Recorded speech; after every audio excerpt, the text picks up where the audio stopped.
বেহাল দশা অঙ্গনওয়াড়ি কেন্দ্রের। বাধ্য হয়ে রাস্তার ধারে শিশু, গর্ভবতী মা, প্রসূতি মায়েদের পুষ্টিকর খাবার বন্টন করছেন কর্মী। থমকে গিয়েছে জঙ্গলমহলের ক্ষুদে শিশুদের পাঠদান। এমনই ছবি দেখা গেল পুরুলিয়ার জঙ্গলমহল বান্দোয়ানের চিরুডি ডুংরিপাড়া গ্রামের অঙ্গনওয়াড়ি কেন্দ্রে। বছর দুয়েক আগে শিশুদের প্রাথমিক শিক্ষার পাঠসহ পুষ্টিকর খাবার প্রদানের লক্ষ্যে প্রায় 7 লক্ষ সরকারি টাকা খরচ করে নির্মাণ করা হয়েছিল অঙ্গনওয়াড়ি কেন্দ্রের নীল সাদা ভবন। কিন্তু 2 বছরের মাথায় সেই ভবনের এখন বেহাল দশা। একাধিকবার জানানো হয়েছে প্রশাসনের দপ্তরে, কিন্তু কোনো কাজ হয়নি বলে অভিযোগ।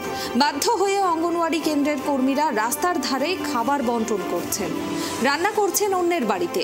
স্থানীয়দের অভিযোগ, অতি নিম্নমানের সামগ্রী দিয়ে তৈরি হয়েছিল এই অঙ্গনওয়াড়ি কেন্দ্র। ফলস্বরূপ দেখা যাচ্ছে জরাজীর্ণ ভবনের এবং এর দেওয়াল খসে যাওয়ার চিত্র দেখা যাচ্ছে এখন সেখানে।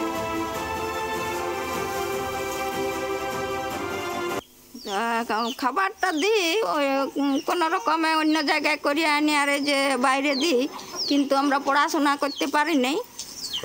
হ্যাঁ, আর এই জলটারও অসুবিধা হয়, ওই যে ওইখানে জল নিতেও মানে ভয় লাগে। হ্যাঁ, কতটা ভয় আশঙ্কার মধ্যে আপনারা থাকেন? কতটা বিরাট। কি চাইছেন এখন আপনারা? কি চাইছেন? আমরা এটা মেরামত যাতে হয়, এটা সুবিধা দিচ্ছে, সুবিধা হয় সেটাই করি। আপনারা জানিয়েছেন দপ্তরকে? হ্যাঁ। কি বলা হয়েছে দপ্তর থেকে? পঞ্চায়েতও দিয়েছি, দরখাস্ত দিয়েছি, বিডিওকে দিয়েছি। কি জানানো হয়েছে?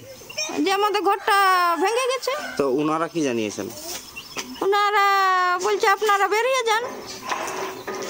বাইরে বেরিয়ে অন্য জায়গায়, বলছে অন্য জায়গায় আপনারা করার চেষ্টা করুন। কিন্তু একবারও কি বলেনি ওনারা কি একবারও এটাকে সংস্কার করার বা নতুন করে করার কথা কি বলেনি একবারও? ওরা বলছে এখন আপাতত আপনারা অন্য জায়গায় করুন, কমিটি করিয়ে, কমিটি সিদ্ধান্ত, যেখানে কমিটি সিদ্ধান্ত দিবে সেইখানেই করবে।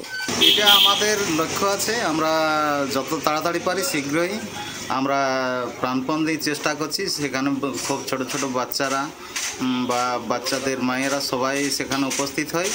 তাতে করে সেই কালো ইঁট ঝরে ঝরে পড়ছে। তো তাতে করে খুব শীঘ্রই আমরা আমাদের পঞ্চায়েত দপ্তরও আমরা জানিয়েছি, খুব তাড়াতাড়ি আমরা সেটা সারানোর ব্যবস্থা করছি। বা আমরা আমাদের জিপি প্রধানের কাছে আমরা সেটা আবেদন রেখেছি, যাতে করে খুব দ্রুত এর কাজ সম্পূর্ণ হয়।